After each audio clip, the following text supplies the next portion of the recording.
Packers fans out here to stay. Cheeseheads green and gold all day.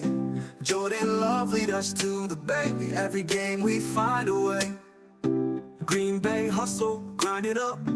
Hit the field, we don't bluff. Touchdown dances, feel the love. Jordan's got that MVP stuff. It's time for all, let's go.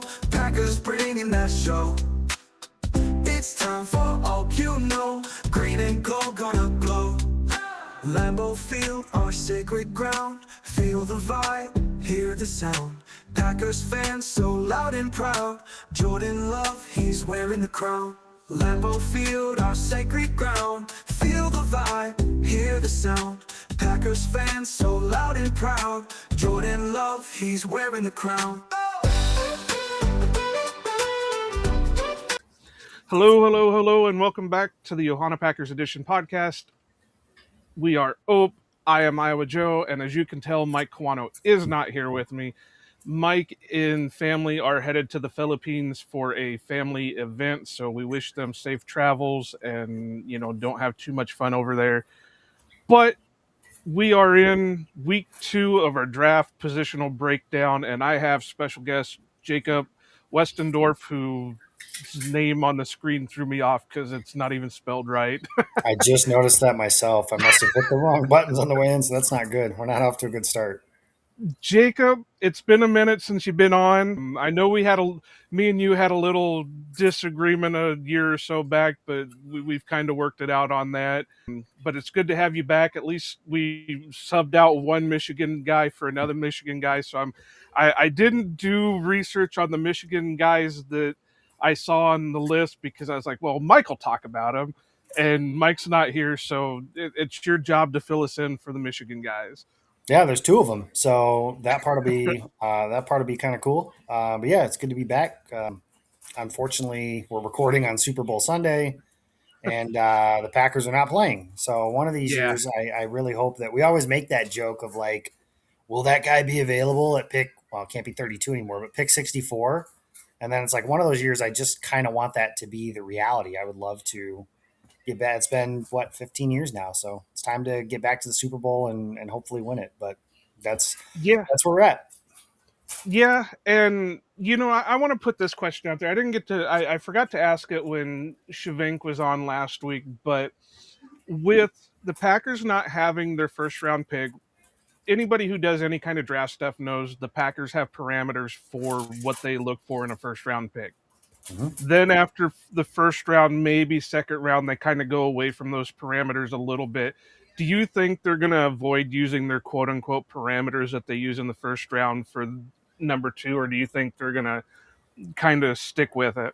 No, I think they're more like willing, like you said, to kind of look away from some of the stuff that they've typically preferred. So they'll take a shorter receiver like they did with Jaden Reed or Randall Cobb back in the day or something like that. But in general, Brian Gutekunst says all the time, our process is our process. And I know that makes people upset sometimes, but there's a lot of, I know at this time of year, there's always a lot of like gnashing of teeth over, oh, they won't pick this guy. And it makes me mad that they won't.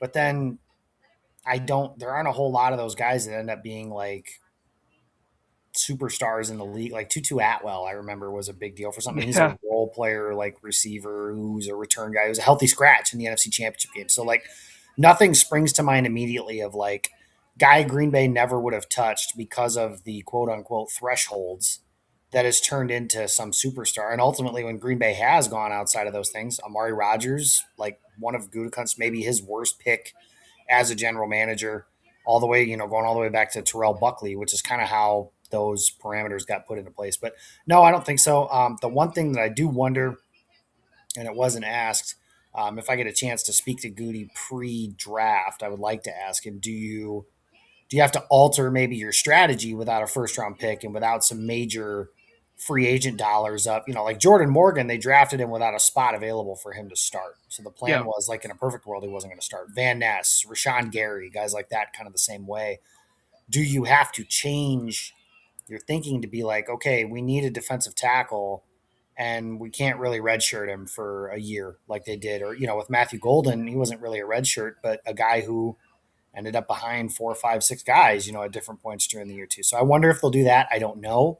I would like to think that they would, and now, in a normal setting, I would say the draft is a long term proposition. I understand that, but when you make a trade for Micah Parsons, that's a difference of what you've normally done. Now you've got to do more things different than what you've normally done. Yeah, and I've been thinking about that a lot lately because as we'll talk about, one of the guys that was that somebody mentioned to look at. Uh, we're getting to the point where some of these guys are still at the tail end of the COVID years, Mm-hmm. and so they're a little bit older. They're a little bit more, you know, per se long in the tooth. I know it doesn't seem like it because we're talking about 25, 26, and I'll be 40 this year, and I know you're a couple years under me, so it feels weird talking about how they're long in the tooth when, I could be their dad. Yeah, I don't love that a guy 10 years younger than me is considered old, but that's that's where we've gotten.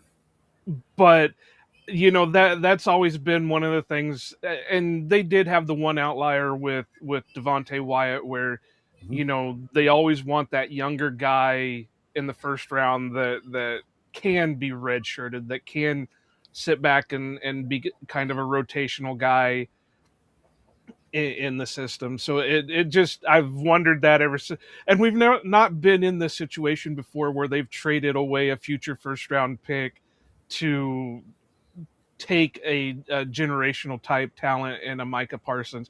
I mean, we've had drafts where we didn't have first round picks, but that's usually because they traded back and picked up a lot more picks, and the Kevin King year, the Jordy Nelson year, types like that. But it'll be interesting to see how the draft strategy kind of fluctuates with that lack of the first round, and really I don't see them jumping back into the first round because I don't think they have the ammunition to do it unless you start adding in players. But even then, it's kind of iffy if they have the ammunition to do it. But we will go ahead and start. We are discussing edge rushers. So for those that caught last week's episode, we focused more on the interior defensive line. This time we're going to focus in on the outer edges of the defensive line.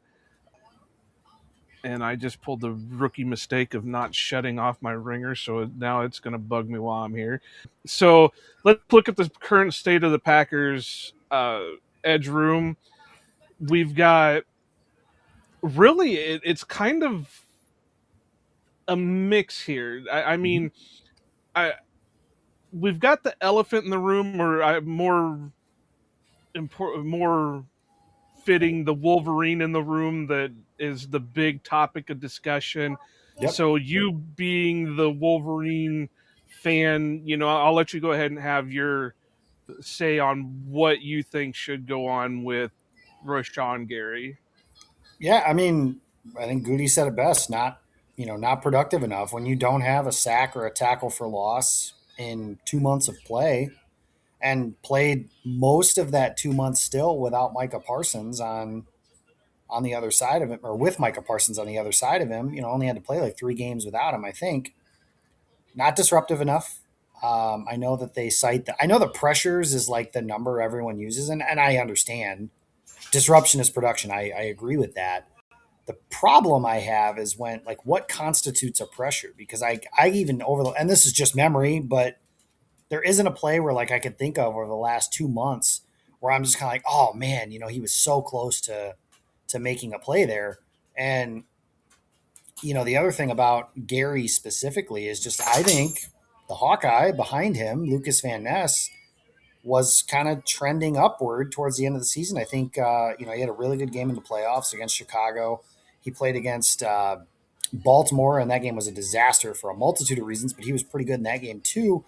I am ready to see Van Ness get a full helping of starter snaps over the next season, really, because they got to make a big decision on him, on whether they're going to extend him or not in the coming year. But with Gary, I'm not one who likes to talk about like effort and all that kind of stuff, because I don't know.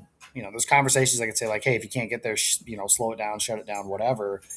I don't think that's the way that conversations are being had around there, but it is hard for me to watch plays where it's almost like, like Caleb Williams is out in front of him and he's not going to catch him. So he just kind of starts making it look like a stroll in the park. And that's not a good look for a guy who wears a C on his chest, right? So that's a play style thing. That is a culture thing. That is a leadership thing. And I do wonder what Jonathan Gannon will think about those things. In general, I would say you can't have enough quality pass rushers, but is Gary a quality pass rusher anymore? I think after last season, that's a fair conversation to have. I think they could save like 11 million bucks in cap space if they move on, and I think that's kind of a twofold kind of thing. You save the money, which you could in theory use somewhere else, and then also you're giving more snaps to a guy who I think at this point is a better player, or at least has a chance certainly to be a better player in Van Ness. And like I said, I've been high on him since they drafted him. I'm ready for a full compliment. I thought he was on his way to having a very good season. Unfortunately, the foot injury in Cincinnati kind of ruined that for the rest of the year. But he finished the season very strong. Had a strip sack against Caleb Williams in the playoffs. If anybody else was anywhere near the quarterback, maybe Green Bay recovers that. And we're talking about that as like a game changing, game saving kind of play. Yeah, and just kind of, obviously I'm not going to poo-poo any Hawkeye players, so I'm pretty good on that. But you're right, the foot injury just kind of derailed him a little bit, and he did pick up. Now, to kind of flow back to what you said about Rashawn, and you can't think of a play. There's one, and I can't remember if it was in the regular season Bears game or if it was in the playoff game that I did put it out there on social media. But now this is just one play. The rest of the time, yeah, that had he not got held, Rashawn was there for the sack. Okay. And unfortunately, they didn't call it like they hadn't called holding all year on any, Packers pass rusher. But there was one that he was right there, and you saw the tackle's arm up around the neck, holding him. But like you said, when that's one time out of 4 weeks of play, 8 weeks of play, whatever you want to call it, that you get a pressure.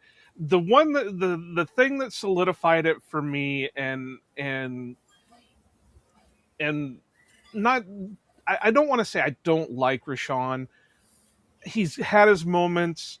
I do wonder if rushing back from his ACL kind of hurt him more than helped him. Uh, but in the playoff game, I can excuse him being out efforted by Micah Parsons because Micah Parsons is an absolute freak of nature. He's faster than most people on the defensive side of the ball. So for him to outrun Micah or outrun Rashawn doesn't bother me at all because that's just, Rashawn was never known for his speed. Micah was known for his speed. The one and see, the dog even agreed on that one. Right. uh, the one that solidified it for me was in the playoff game when Colby Wooden was outrunning Yes. Rashawn Gary, and it's like Colby Wooden should not be outrunning Rashawn Gary, and that's where it's like, okay, is he not bought in? Is he I know a lot of people were talking about how they were waiting for the end of the season and we were going to find out that Rashawn was dealing with some kind of mysterious injury that Yeah, which was wasn't. always funny to me because it's like everybody every week complains that Green Bay's injury report looks like a CVS receipt. Like they over report injuries. So unless Rashawn Gary's not reporting an injury to the Packers, then like everybody has said no, he's healthy. Like Yeah. it's just not happening for him for whatever reason. But I think this is a I don't want to call it easy because I guess it's never easy, but I think it's a relatively simple decision. I don't have a better word than that to let him go. And it kind of forces you to get better at that position, whether it's adding another guy in the draft, like guys we'll talk about, adding a second tier free agent, which we could talk about, or just like guys like Van Ness and Sorrell and Colin Oliver getting better throughout, the course of the season and having a jump in their second seasons with Oliver and Sorrell specifically. Yeah, and obviously you want to do your due diligence. If you can somehow trade Rashawn for anything, get what you can out of him. But if push comes to shove, nobody wants to give up anything, and you know I wonder if he's in a haha Clinton Dix type situation where he's more worried about his off the field stuff than he is on the field. And that's something I said about haha for the longest time was we got like 2 or 3 good years out of him, and then all of a sudden he concentrated more on his off the field. With haha, it was his law enforcement stuff. With Rashawn, I think doesn't Rashawn have like his own agency or whatever that he runs? Yes, and that was a topic of conversation when he was coming out in the draft. I don't have any evidence to support or dispute what you're saying, but when you go from, I mean, even coming into this season, he was a really productive, well, not really, but he was a productive player in 2024. So he was Yeah, good, this year it was jarring to see him be just a complete no-show. And to the point where, God bless Kingsley Enagbari, really good player, but not a guy that we should be saying, you know what, is he better than Rashawn Gary? Like, that's not a conversation that we should be having, right? In a perfect world, for a yeah, guy the yeah, Packers drafted or high in the first round and they paid a boatload of money to, like, it's just not. It wasn't a good season on that front. Unfortunately, the edge group should have been, especially after they acquired Parsons. I was very excited for what they could have put together. And by the end of the year, it was Micah and the Funky Bunch for the most part.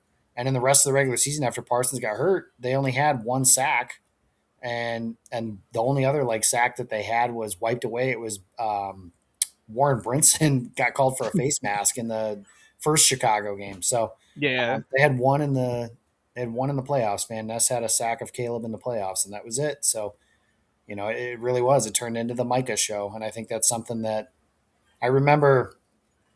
Back in the day, Phil Jackson used to call it Kobe watching. We're like too Yeah, many people watching Kobe Bryant waiting for him to do something. It's like, okay, we're too many of you just kind of watching and waiting for Parsons to do something. And then once he was gone, it was like the John Travolta and Pulp Fiction meme where they're kind of looking around like, well, are you gonna do it? Like, just yeah. nothing. Not enough impact from the guys that they should have gotten some impact from. But we'll go ahead and roll into who else we've got on the roster now. You did bring up Kingsley, and he is a free agent at well, I guess in a couple weeks when the new year begins. But uh, you know, he's a decent rotational guy. Brenton Cox is, I believe, a restricted free agent. Then you've got the two draft picks from last year, Baron Sorrell and Colin Oliver, or as a lot of them are dubbing him, Baby Micah. Uh, He hates that, by the way. does he? Said that word for you, word. Doesn't like that people call him that. the funny thing is when you sit there and stare at him, kind of like one of them photos when we were kids, where you'd have to stare at it to be able to get the picture. Oh yeah, If you yeah. if you stare at him long enough, it's like, are you really? Maybe there is some kind of connection there. But yeah, you've got those two guys who, I said one of the bigger mistakes that they made in the playoff game was not having Colin Oliver active. And the reason I said that, and I get that he missed the majority of the season, I get that he only played in the Minnesota game, I get that, but he's got the speed similar to what Micah has that kind of changes up what the Packers do with their pass rush. So with what they were dealing with in a quarterback like Caleb who can get outside the pocket, having a guy that can scream off the edge or chase down Caleb would have made sense. But hindsight's 2020, all that good stuff. But uh Aaron Mosby, who is more for his special teams, I think he's also restricted. Yep. And outside of that, that's really about it. What do we got on? Of course, Micah Parsons, which it'll be interesting to see how early he comes back. I know the joke is that he's wanting to be there by uh, week one, but all ACL injuries are different. I was telling that my physical therapist the other day. We were kind of talking about Micah Parsons, and I go, it's hard to believe that like 2 days after his surgery, he had videos of him doing a stationary bike.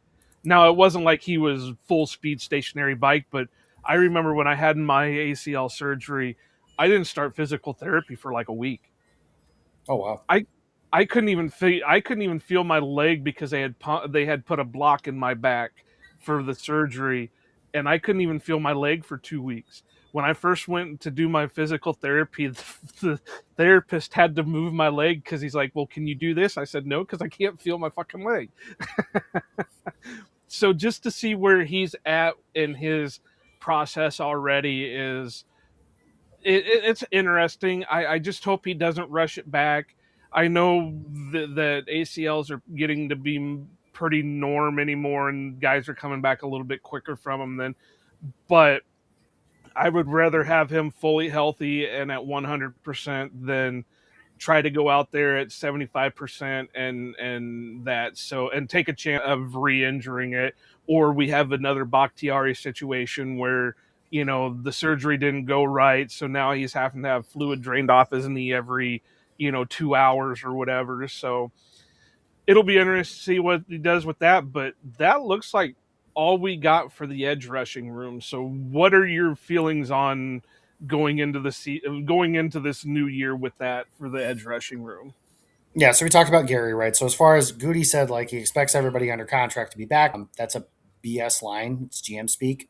So just take that for what it is. But going into the offseason, let's assume Gary's under contract. So just for assumption Yep. purposes, right? Parsons, Gary, Van Ness, Barron Sorrell, and Colin Oliver. That's a pretty good starting point from there. Now, obviously, if you move on from Gary, you probably need to add a guy. You're relying on someone like Sorrell to take a second year jump. The other question is kind of like, what are the Packers going to do with their base front? Is it going to be a 4-man front or a 3-man front? That changes a few things just as far as how many guys you can keep on the roster on each side and everything for special teams. But I do think that they could stand to add a guy. I would be surprised if they did that with their first pick in this draft class. I tend to think more the idea of a rotational rusher, a bargain free agent, or maybe not a bargain, even a mid tier free agent. Guys, we'll talk about here in a little Yeah, bit, yeah. I'm sure. But they're not anytime your room starts with, "Hey, we got Micah Parsons," you're in a really good spot. And then with Yeah, yeah. Van Ness is kind of your lottery ticket of he was a top 15 pick. He has that pedigree. They still really like him. And again, can he be if he can be what the Packers were hoping Rashawn Gary would be in 2026, and then Parsons is Parsons, now you've got that dynamic duo that you're hoping for when you put those two guys together. That doesn't include, obviously, the re-addition to the lineup of Devontae Wyatt and whatever else they add to the defensive front from there. So it's not in the greatest spot, I'll admit that, but it's not the worst spot. Sorrell definitely had some nice moments when he was able to play last year, and Colin Oliver is a complete unknown, to be very honest with you. Right. He played one game and he's been dinged. I think he had 3 separate injuries last year. So he got hurt in college, and then he got hurt like right when he came back, and then he got re-injured again. I think after he came back and started practicing again. So, I'm not saying I'm not counting on him, but like it's kind of the line. I remember talking about this with Kylan Hill once upon a time, saying like it's more likely that he gets cut Colin Oliver gets cut at the end of training camp than it is that he makes a significant impact on the roster. Now, that's not to say I think he'll get released at the end of camp, Right. but for him to be a, 45 pressure, 7 sack guy, that would be shocking. And you were talking about like him not playing against the Bears with these teams in the NFC North. Minnesota's going to do this. Detroit and Chicago certainly are going to, the 2, 3 tight end sets. He's small.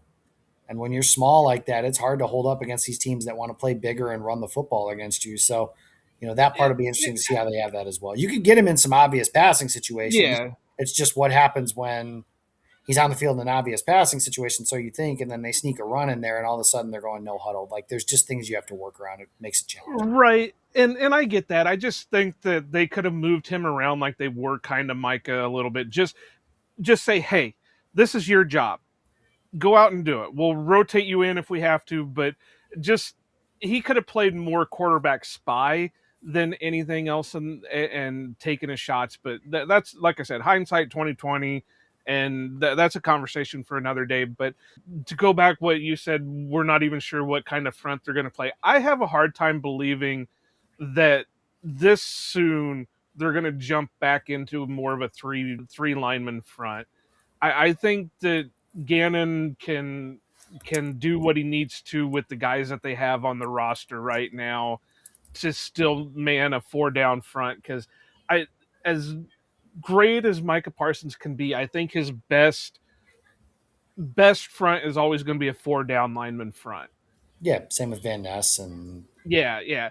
And Van Ness, the thing I love about Van Ness, I appreciate what he's doing with the way he's been able to stack it right now, is in college he was more of an interior guy.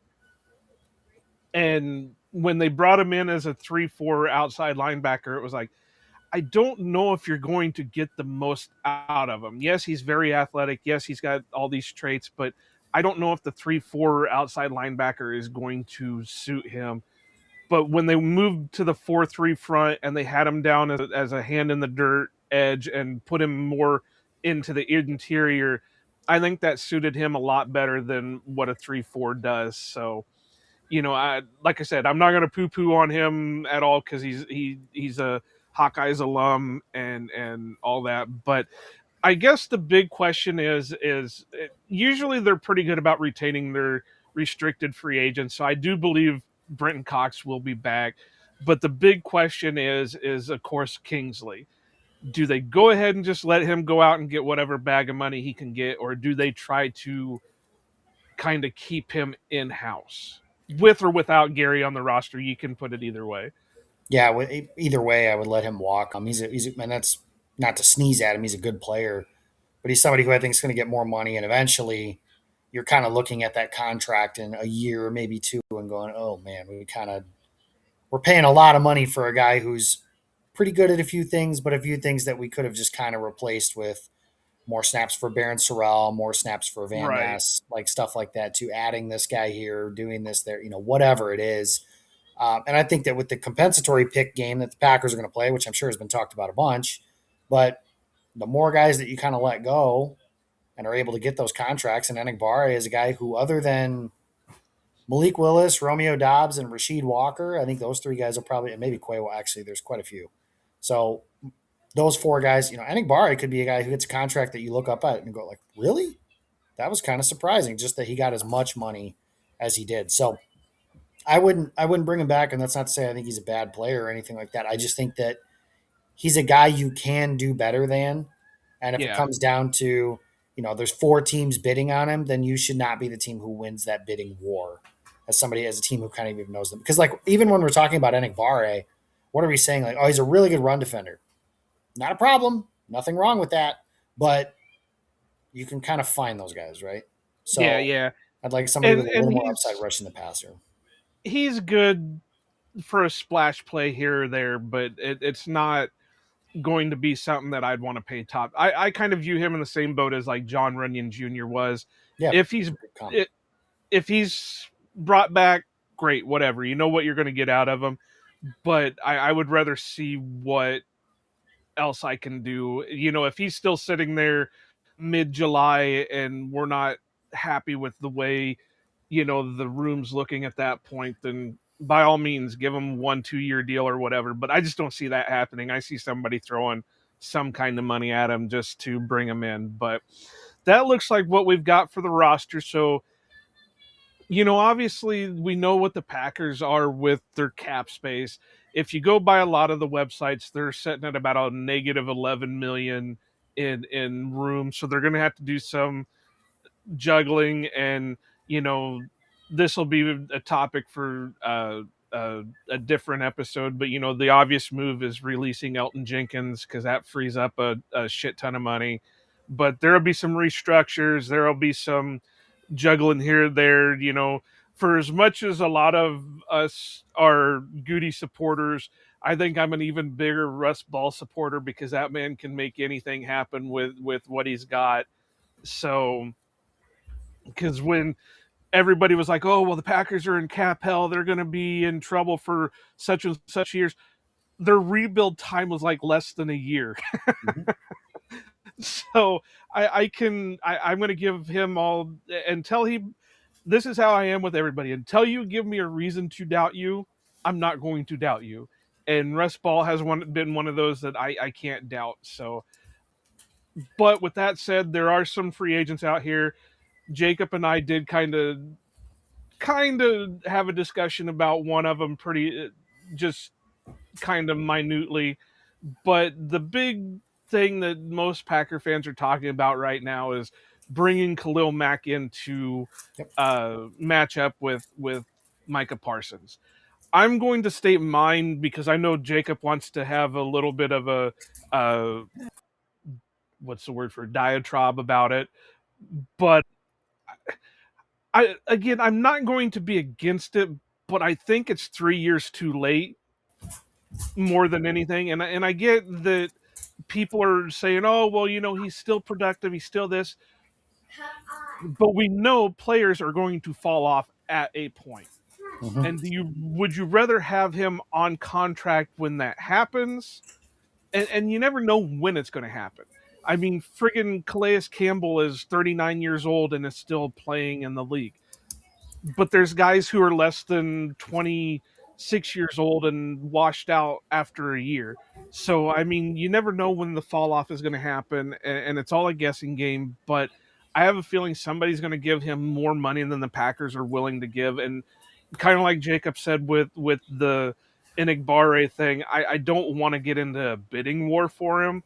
Now, if he can get him on a decent deal, like a Julius Peppers type signing, then sure, go for it. But it's not going to put me over the moon. Let's put it that way. Yeah. So with him, I think something this team is missing is somebody that is his age and is trying to win a championship, kind of that ring chasing defensive Right, end, and get, or not just a defensive end, but a ring chasing veteran in certain spots, right? right, Trying to get that ring before they retire. Julius Peppers is the example you gave. I think that's a perfect example for the type of player I think this Packers team could use, because some Gutekunst can deny it, say it's not related all they want, but like these late game collapses, these silly mistakes, I do think some of it, not all of it, has to do with the fact that they're the youngest team in the league every single year. And yeah, Khalil Mack would obviously help that. The other thing, I harken back to the 2020, or not 2020, excuse me, the 2017 Philadelphia Eagles for this role. I'm sure other teams have had it. This is just the one that sticks out in my head. Is when Chris Long went there as a sub package pass rusher. And basically, what he did was he came on the field. Brandon Graham or one of Philadelphia's other defensive ends would kick inside, and that pass rush was very, very good that season. And Van Ness, Chris Long's job was just to scream off the edge. And that tandem specifically was a big part of a strip sack that helped the Eagles win their first Super Bowl in that particular season. So if Mack were to come here, I think he can be. You can if it's that important that he's a starter, then he can be a starter in like name only kind of thing. So yes, right, you play the first snap of the game across from Parsons. That's great. Van Ness plays more snaps than you do, and Mac, your job is to, when it's third down, you come in.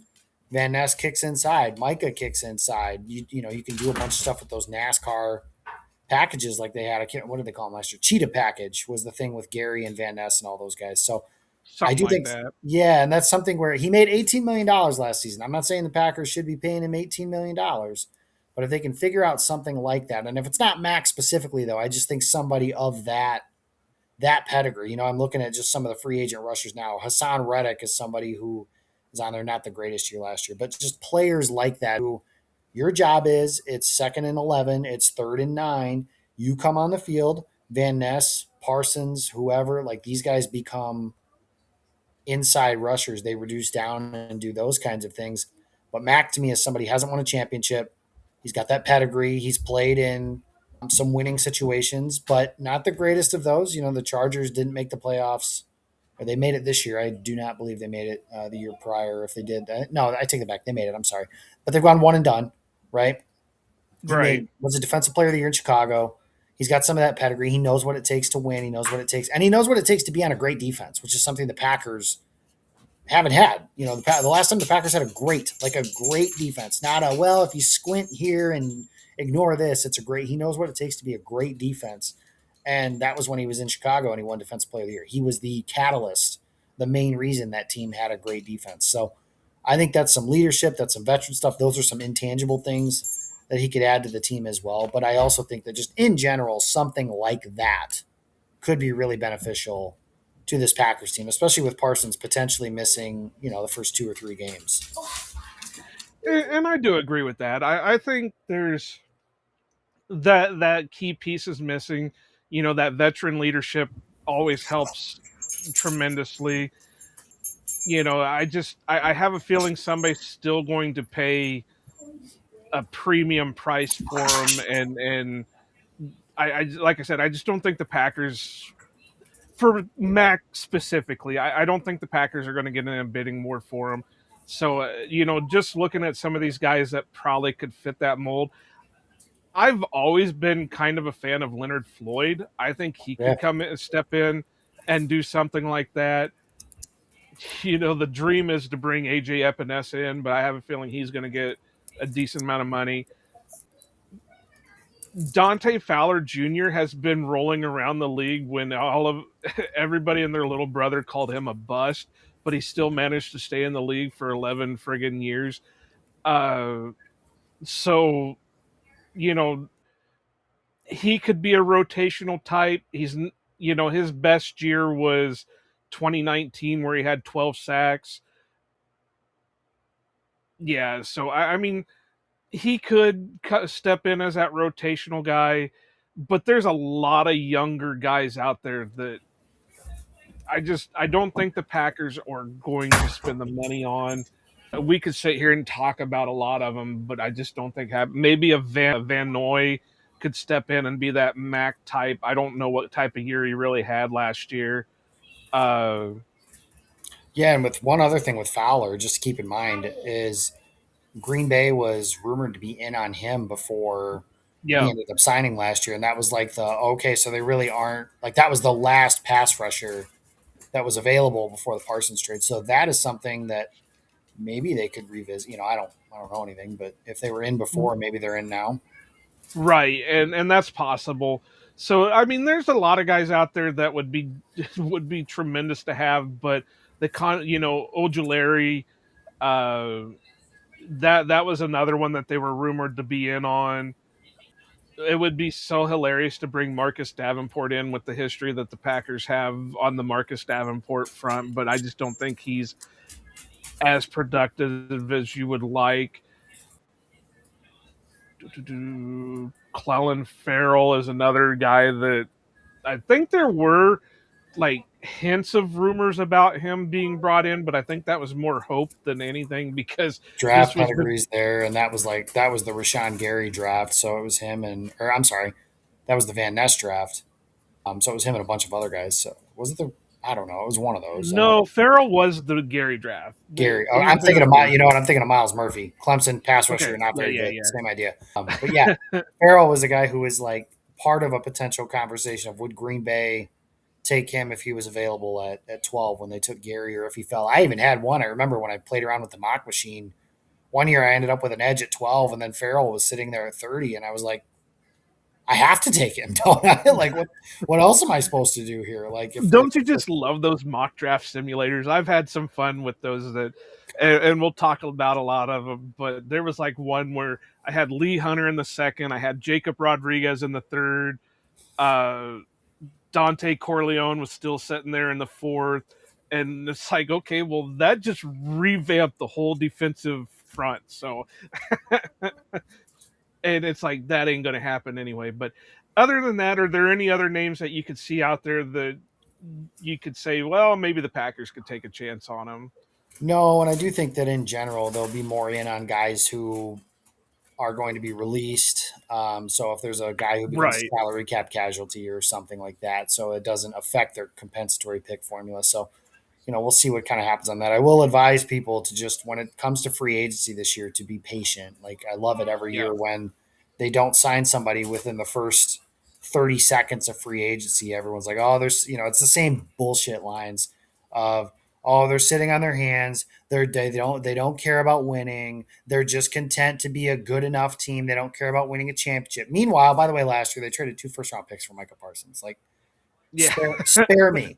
Spare me. You can Well, be upset that and something does or doesn't happen. I understand that. But spare me the garbage about the Packers being a complacent organization. Nothing benefits them by doing that.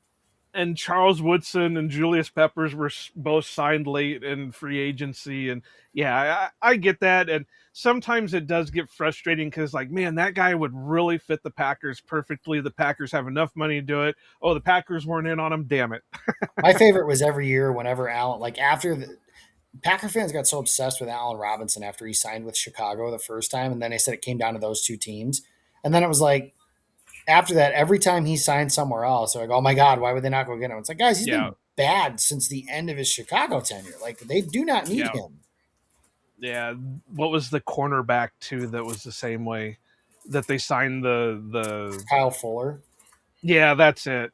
They were kind of the same boat with that one too. Mm-hmm. So it, Packer fans are passionate, they're fickle, and Fans in everything else. general are that way. Like that's Green Bay is not alone in that regard. It's No, just no, what I no. end up seeing. But that's how that works, and it just is funny because a lot of times, oh man, I wanted that guy. It's like you probably didn't care about him until somebody said the Packers were interested in him.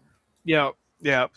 But that's about it for the free agent portion of it. So, what do you feel like jumping into some draft guys? Yeah, let's roll. I got a little bit of time. All right. So, Mike usually breaks us down who you looking in what, first, day one, day two, three, stuff like that. But as I always say, I have a hard time putting any kind of draft grade on anybody. I just look at players and put my best judgment down on what I think that player is. We did get a few names to talk about from a couple people on Twitter. So we'll try to talk. I did watch as many of them as I could, but we'll try to talk about who what we think of them and stuff like that. I tried to reach out to Joey, but he didn't get back to me in time because one of the guys that was mentioned was Zion Young. So we'll go ahead and jump on the Zion Young one for me. Uh, I'm taking up space because one of Westendorf's youngins was talking to him about something. So, uh, Zion Young really is interesting. Doing the mock draft stuff, you see him more in the second, Mm-hmm. maybe third round he falls, but mainly it's been in the second. I did watch some of them. I said he had a good speed rush, had solid motor. He had a good start, but sometimes he had struggles finishing. And what I mean by that is he'd make the perfect pass rush move, he'd get around him, but then he'd whiff on the tackle, or he didn't take a good angle on hitting the quarterback, and the quarterback was able to get out. So he's just got to be able to work on his successes. Great, you did the move, but work about what you're doing at the end of it. I thought he had a good punch, so when he fires off the snap, putting those two hands in the chest of the tackle and driving back, and I thought he had a decent bend to him.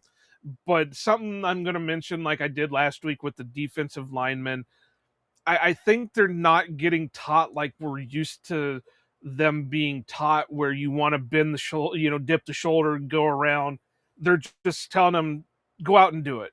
Go out and do it. And that's kind of like I was talking about with the defensive lineman last week, where when I was taught to do things, it was as low as you can get up underneath the offensive lineman's pads, and it a lot of them aren't doing that anymore.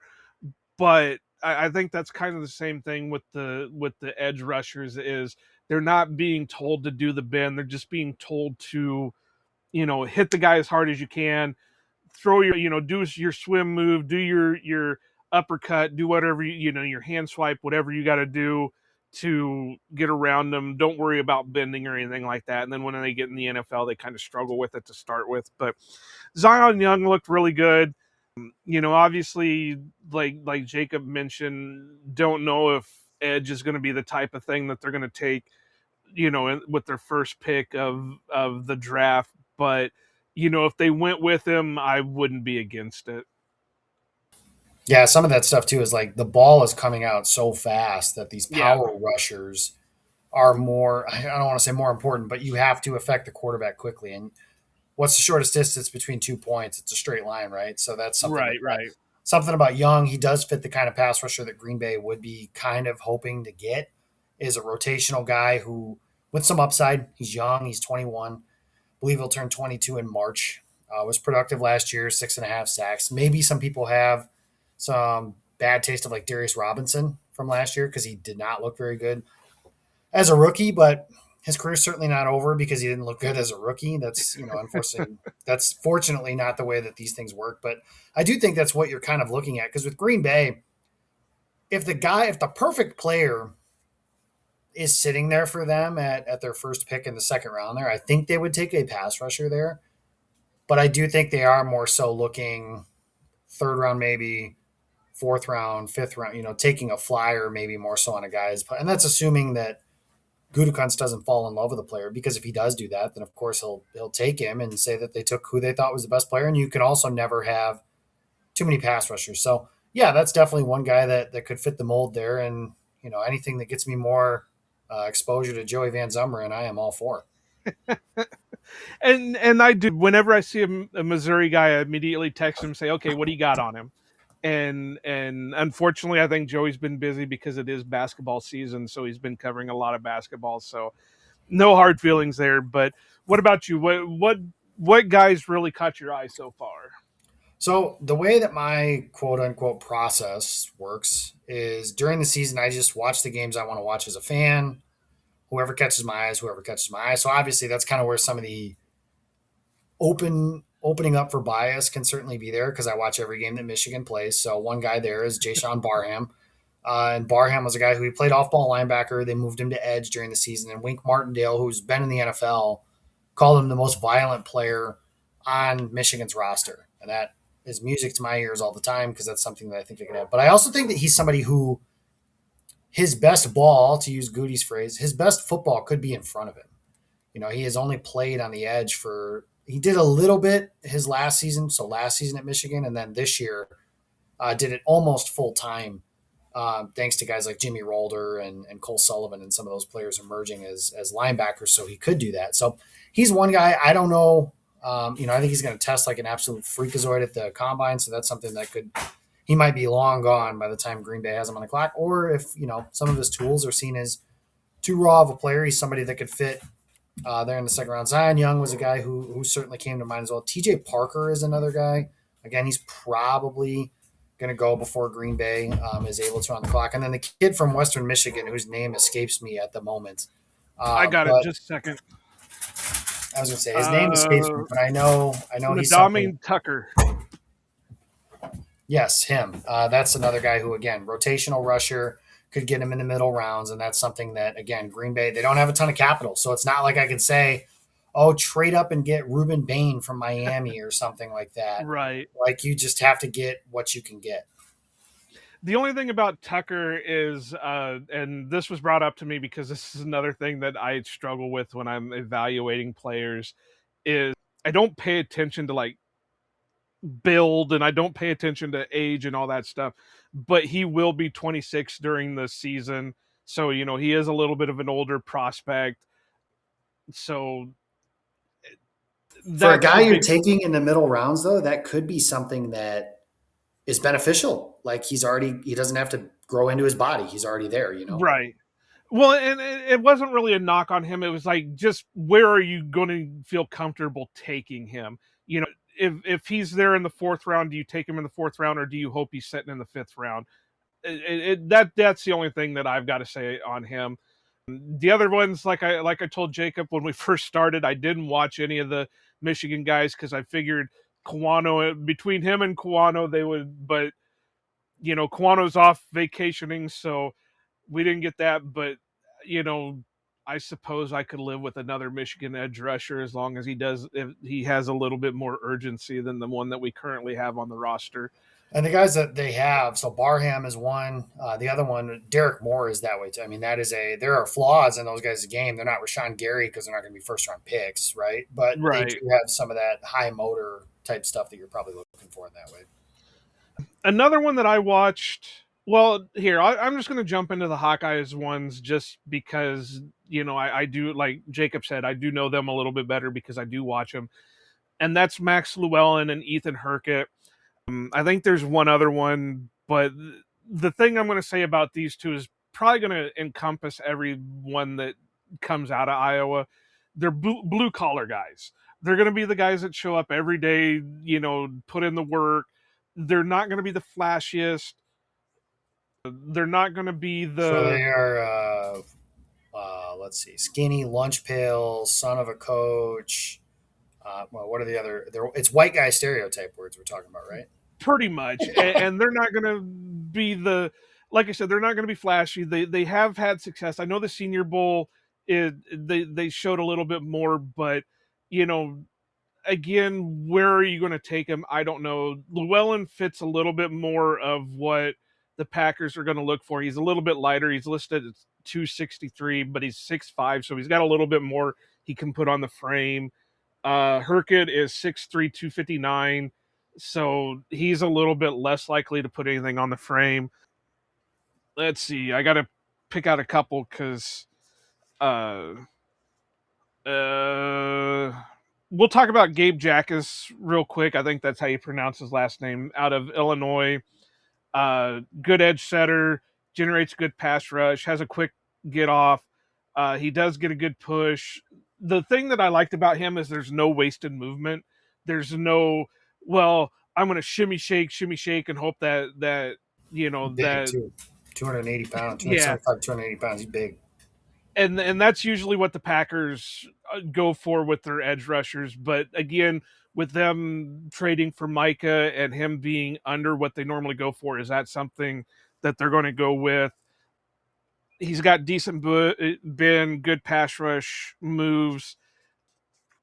Then there's Keyshawn James. This one Brian Maffey brought up to me, and I watched him, and I instantly thought of Micah Parsons just because the way he moves around. And this is not to say he's the next Micah Parsons, but he's just very similar, and he's a little bit lighter weight. So I'm kind of surprised Mafi likes him because he's listed at like 244, and but he generates a good drive, quick, pushes the boundary of the line of scrimmage, kind of like Micah does. He gets as close as he can to not being offsides, but he's going to be all the way up there. Decent bend, does get caught guessing on the snap count once in a while, but he's got good pursuit. And then there's guys like Kieron Crawford from Auburn that look pretty decent. Cyan Sloan out of NC State. I think he's going to be better as an off-ball linebacker than as an edge rusher. And then there's Wesley Bailey out of Louisville that I think that is going to be a solid guy that they could look for in the draft. So I know you've got to kind of get going here pretty soon, but what other guys can you go through real quick that you think the Packers could kind of look at? Yeah, I think some of those guys you mentioned are going to be up there. Jackas is the other guy where you were talking. Again, I don't want to butcher his name, I suppose, but they like their edges big. I'll be interested to see if there's like a tweak in that with Jonathan Gannon instead of Jeff Halfley, Joe Barry in that world. But Gutekunst is the one who takes the players, not anybody else. So with the way that Gutekunst typically likes to acquire players, big doesn't get small. That's what John Eric Sullivan said last year after they took Anthony Belton, and that was just the idea that they want their guys to be big, and you have to be able to set the edge in the run game and defend the run. So I think that's kind of the way that they're going to be looking. I think that the one small, the two, if you will, small guys that they have, one of them is Colin Oliver and the other one is Micah Parsons. But, I don't care if Micah Parsons weighs 30 pounds. I want that guy on my team all the time. So I do think that's the ilk of player that they'll be, trying to find is that rotational player. Can he be a solid run defender and give them some pass rush upside? I think they're going to be more so looking for like Kingsley Enagbare replacement as opposed to Rashawn Gary, Lucas Van Ness potential like replacement stuff like that. It's guys that can be rotational type players, and if they grow into something more than that, that's a really good problem to have. There's one I forgot to bring up real quick, and I want to do it, and I think he's going to be a late round guy more than anything, and that's Patrick Payton out of LSU. I really liked what I saw out of him. He kind of fits the mold of what the Packers are typically going after, but I think he could be an all around guy speed rush, smooth movement, good bend. He does get caught once in a while when the speed rush doesn't work, and he can struggle to separate because of that. But he's got a good first punch, and he's got a pretty solid pass rush set where it's not just bull rush, bull rush, bull rush. He's got a good spin to him. He's got a good undercut. He's got a good hand swipe. He's got a good idea on the set that he had. But I think he's going to be more of a later guy unless he goes to the combine and like freakishly tests out. But is there anybody else you want to bring up? Because like I said, I know you got to take off here pretty soon. So Yeah, no, I think you covered it relatively well. No, nobody that at least springs to mind, and I'm sure as soon as we hop off, I'll be like, I forgot these 2 or 3 guys. yeah, no kidding. And then of course people got to realize we're doing this before the combine, so we don't know who's going to pop off at the combine that's going to make casuals be like, oh, we need that guy. But Jacob, it's great to see you again. Why don't you go ahead and tell everybody where they can find you and what you're working on right now? Sure. So find me on Twitter X at Jacob Westendorf. That's the only social that I'm on. I was too lazy to try and build a platform on Blue Sky, and it doesn't sound like that's really. I guess I don't know, but It's been not bad. okay. Yeah, I'm not over there. Maybe one day if everybody else goes over there, I guess. But I'm not over there right now. And then it's off season stuff, so I'll be doing at least one mock draft a week for Bill Huber over at Packers on SI, doing some stuff for PFSN in the offseason here, covering Baylor basketball for Baylor on SI. They stink, which kind of was surprising to me. I guess I wasn't overly familiar until I started doing that. And then, of course, the Green Bay draft guide, which we'll have out for you. This is our 4th year in production, I think. So we'll have that out here before the draft. And if there's a year where you need a draft guide, this year is the year, because we talk about those guys that are later in the draft, and those are the picks that the Packers have to nail. So that's Jacob Westendorf. Be sure to go check out all that stuff over there. Jacob, like I said, it was great to have you on. I'm going to do my last bit, so you better go over and feed those kids. But make sure you follow Jacob. Make sure you follow us at Ohana_Packers. Make sure you follow Mike at Quano Mike. Make sure you follow me. I'm more over on Blue Sky than on Twitter, but it's Iowa Joe either way. Follow us on Facebook. Do make sure to follow us on Facebook. We are trying to get at least 100 people over there, so when we go live, we can start streaming on Facebook. The more eyes, the better.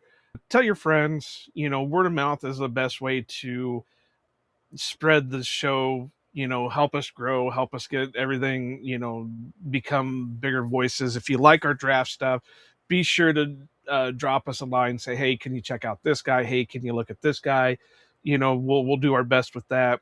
Next week, we're going to be talking about cornerbacks with Jason Perrone.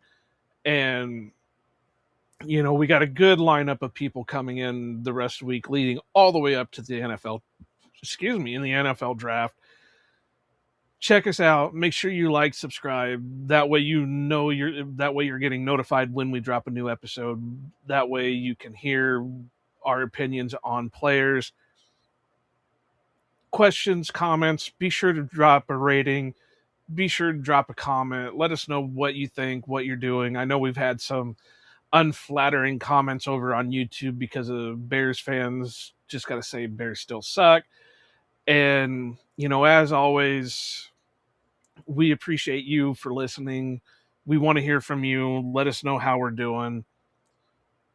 As Mike would say, go Pack Go. And Packers fans out here to stay. Cheeseheads green and gold all day. Jordan Love lead us to the bay. Every game we find a way. Green Bay hustle, grind it up. Hit the field, we don't bluff.